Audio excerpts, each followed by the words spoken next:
Hello guys, in this video I'm going to show you how to load booking code on Melbet. So this process is going to be pretty easy. Before we continue, I will advise you to create a professional Melbet account.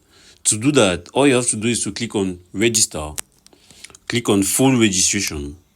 After that, all you have to do is to enter your personal information and you scroll down. At the place of promo code, all you have to enter is CAMTV, which is going to give you 300% bonus on your first deposit. The first thing you have to do is log into your Melbet app, and to be able to load Betslip code, you're going to click on Betslip at the bottom in the middle, and next you're going to click on load Betslip, and next you're going to click on the bar and you're going to paste or autofill the booking code.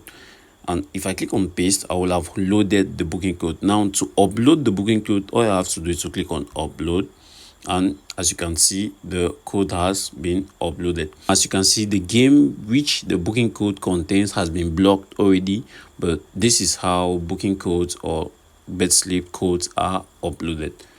It's as easy as that.